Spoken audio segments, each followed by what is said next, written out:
Esta es una producción de Grupo Fórmula. Encuentra más contenido como este en radioformula.mx. A ver, mi querida Mónica, el Papa Francisco y la canciller alemana Angela Merkel estuvieron platicando. Bueno, el Papa ha estado muy activo platicando con medio mundo y Merkel también, porque Merkel ha estado hablando con Putin. Como que están diciendo, vamos a mandar a volar a los gringos y vamos a formar una alianza. Esto es de locos, ¿eh? Así como el pacto de hierro Stalin-Hitler, un nuevo pacto Rusia-Alemania. Ay, Dios mío, es de temblar, ¿eh? Imagínate, lo que sucede es que hay una reconfiguración importante en Europa por el COVID. O sea, es natural. Fueron los primeros países que después de China y Japón que se contagian, obvio Estados Unidos, pero tienen unos niveles de estado de bienestar importantes, pero ni así han podido librarla. Italia es el caso paradigmático. Según muchos expertos, el sistema de salud italiano era, si no el mejor, el segundo mejor de toda Europa, con cobertura, calidad, servicios, que tenían muchas ventajas. Justamente con el COVID, pues se terminó saturando. Y esto también afecta la cuestión migratoria. Aquí el Papa, a pesar de que en la Santa Sede hay alrededor de 10 infectados, no se sabe de ninguna persona muerta, pero estamos hablando 10 contra 1000. ¿Sí me explico? Porque son como 1,500 personas que habitualmente están en el Vaticano. Sí, o sea que el porcentaje de enfermos es altísimo. Es muy alto, o sea, la letalidad. San Marino, la República San Marino o Andorra. Exacto. Tú lo ves, tienen un diablal de casos porque la población es muy chiquita. Claro, son 2 casos. Es muy alta, sí. Y es mucho. Bueno, pero el caso es que el Papa está muy preocupado por los efectos económicos del COVID y con la cuestión migratoria. ¿Cuál es el país que recibe más migración? Alemania, sin problemas, porque muchos países reciben migración, pero muy a fuerza.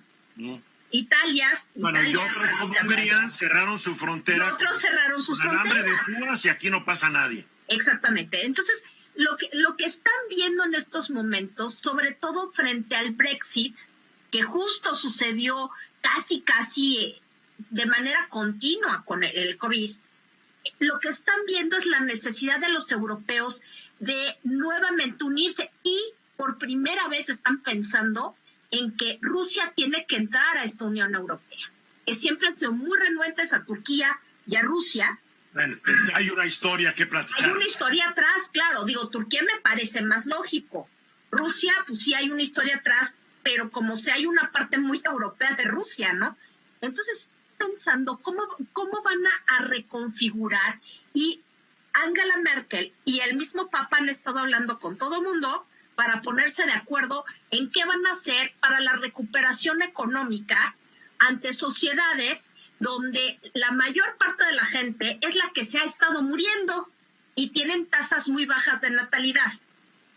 ¿Qué van a hacer primero para poner a tono los sistemas de salud?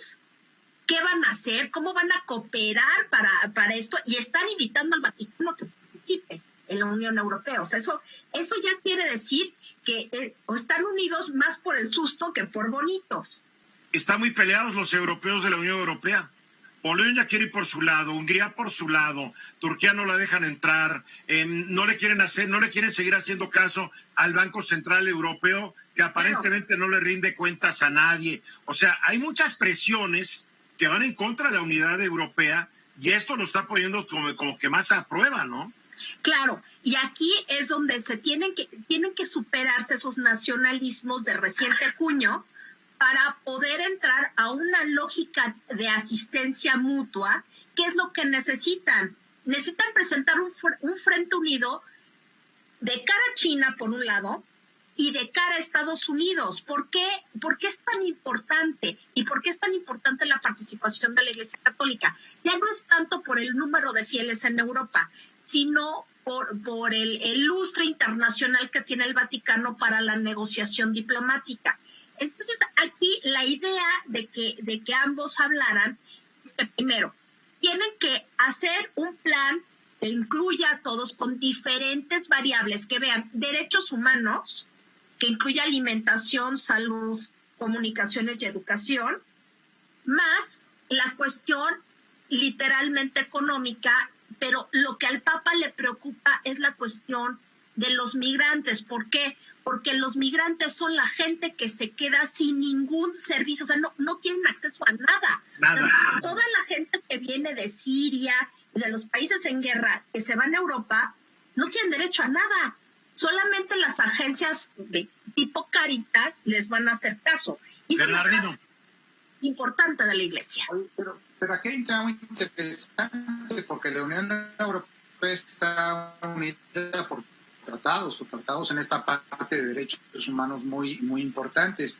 Aquí la pregunta es, Mónica, el Vaticano, es decir, ¿de qué manera se va a unir con los demás estados de la Unión Europea en el tema, por ejemplo, de la salud, que es un tema vital, creo que para todos, y sigo insistiendo, como materia de derechos humanos? ¿Qué es lo que va a hacer el Vaticano? ¿De qué manera está inclusive ayudando hoy actualmente el Vaticano? Respondo rapidísimo, vía Cáritas.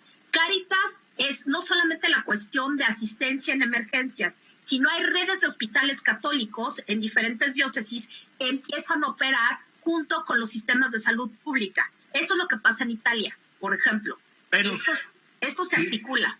A ver, Mónica, ¿y explícame cómo se va a compaginar esto? Porque por un lado yo sigo, por ejemplo, a la Liga Nord en Italia, a Matteo Salvini, y veo que el discurso que tienen, y no es el único, es un discurso de mucho recelo a Alemania, que la ven como líder indiscutible y el que más ventaja toma de la Unión Europea. Entonces noto que hay brotes de nacionalismos en varios lugares de Europa. Están en Italia, están en Francia, están en Suecia, están en España.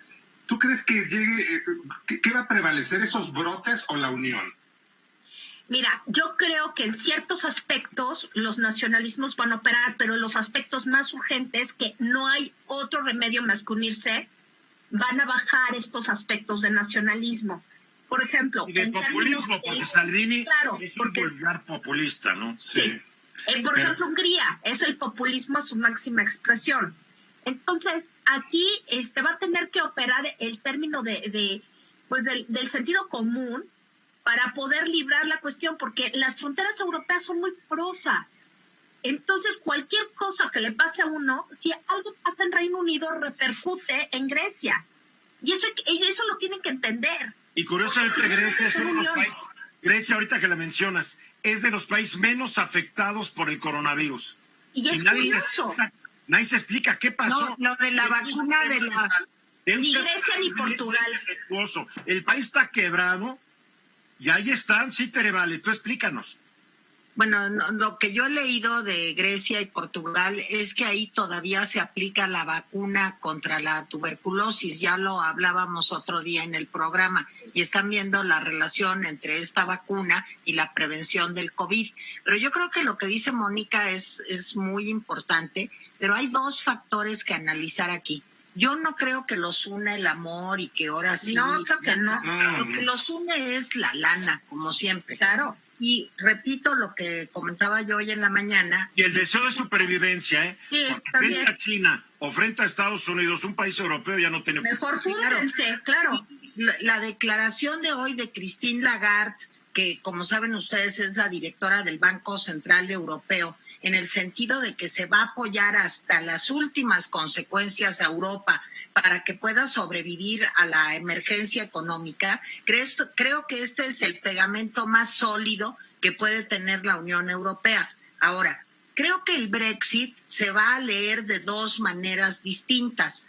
Por un lado, puede exacerbar los nacionalismos. Ahí está el caso de Escocia en Gran Bretaña. 10 segundos, Tere. Ahí está el caso de Cataluña en España. Pero también el Brexit ha sido un gran ejemplo de cómo pertenecer a la Unión Europea en un momento de crisis económica es muy importante. Claro. Y para concluir, Mónica, para concluir. Todos los líderes europeos están tratando de poner de su parte para ¿Todos? poder, no todos, pero los más importantes, y los más importantes son Macron y Angela Merkel. No nos hagamos, es Francia y Alemania. Y Putin. Y Putin, ahora Y la Putin. autoridad moral del Papa. Exacto, la autoridad moral del Papa van a tratar de hacer un Deja de hacer esfuerzo gestos, Tere. para lograr encaminar la el devenir de Europa y tratar de contener el avallazamiento de China y de Estados Unidos. Esta fue una producción de Grupo Fórmula. Encuentra más contenido como este en radioformula.mx.